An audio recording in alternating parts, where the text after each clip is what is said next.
My favorite part about my job. How much time do you have? Michelle Lawrence Bigger teaches English language learners in Buffalo, New York. A favorite part of my job is when a SEAL comes to me and tells me, "Miss, I couldn't put this book down. It was like television." To see the look on their face when they have succeeded with something. I could go on for days telling you what my favorite part of my job is. Michelle teaches high school ELLs. Her students range in age from 14 to 19 and range in English proficiency from beginner to intermediate. Many are also refugees. I speak Arabic and English. Korean and English. Somali and English. Kizigbo, Swahili, my mind, and English. Chin. And not much English. Michelle's class curriculum contains a lot of fiction reading, like adapted versions of Sinbad, Frankenstein, and today's text, A Christmas Carol. But language and cultural barriers make comprehension one of the trickiest reading skills for ELLs to master. So as he help him, what do we call it? Michelle and her students aren't daunted, though. There are lots of strategies to help, and many of them are useful even before reading begins. I am here to help you.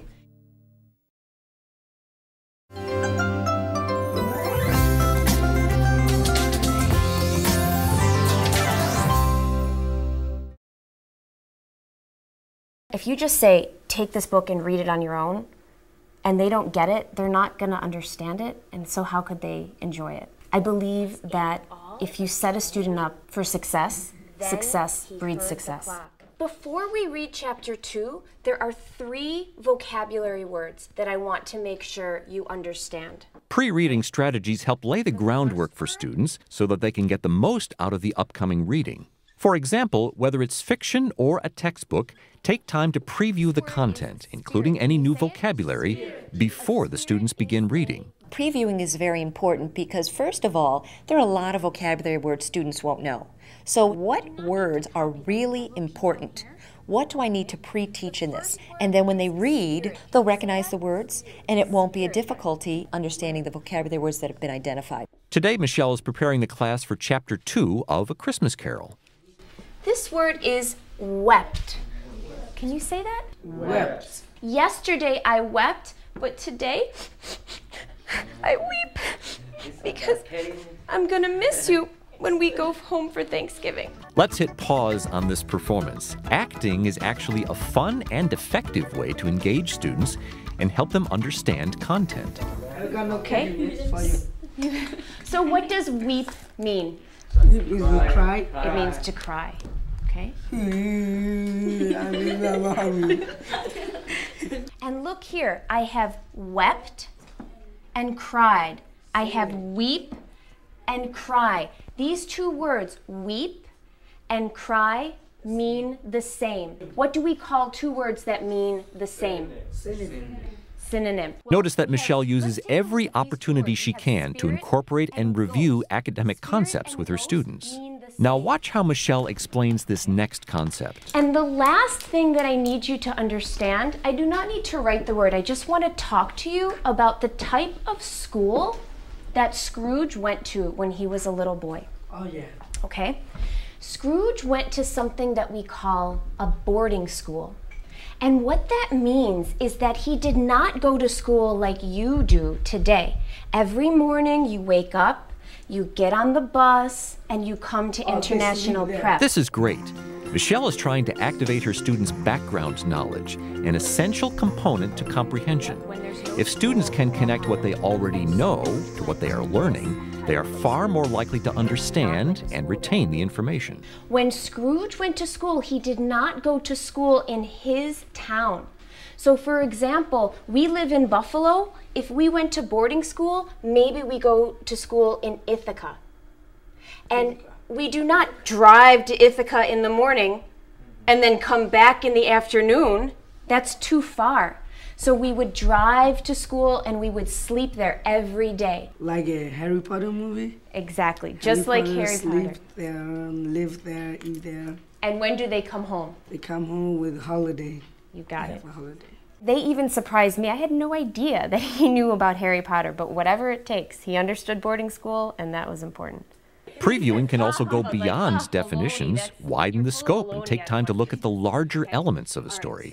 We understand about title. We understand author, genre. We know setting. We know characters. And today we're going to do a new word. We are going to learn about flashback. Flashback is a great literary element to teach with A Christmas Carol because so much of the story involves visiting the past. And while it's a complex concept to tackle, even with mainstream students, ELLs can handle it with some extra guidance and support.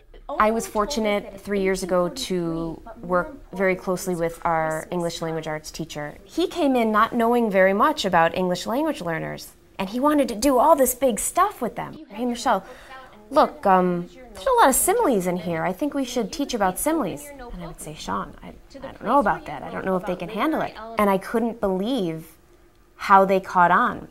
So I want to introduce this word to you today. And I want you to take a look at it, okay? This word is flashback. Flashback is a compound word. What does that mean if something is a compound word? Show me with your hands. Even as she introduces a new concept to the kids, Michelle is checking their comprehension of previous vocabulary. Words and concepts should be constantly revisited.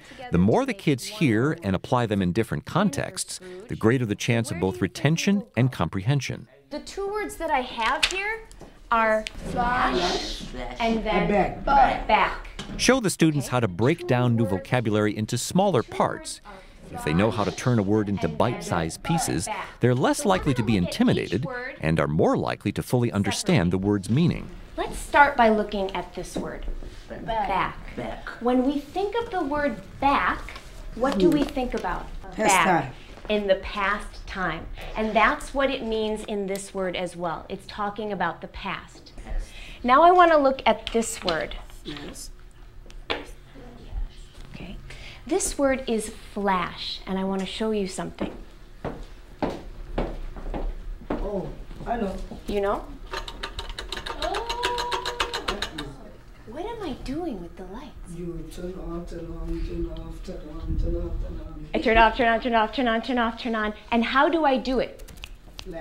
Fast. Very fast. So flash is when we do something so fast. Take time to provide examples that the kids would find familiar. If you can, give multiple examples or ask the students to provide examples of their own. In a story, when an author uses flashback, he brings us very fast into the past to show us something important. The road to comprehension isn't easy, but these pre-reading strategies are designed to make the way a little smoother. And even though Michelle's only used a handful so far, they've helped prepare these students to tackle the next chapter successfully. On page 13, at the top, it says Chapter 2. With their houses? Houses in Turkey? I know, the cameras are right here.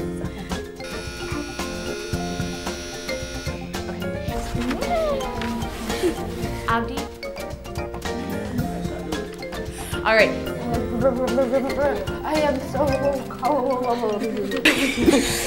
Selfish. Selfish is... This is too much fun.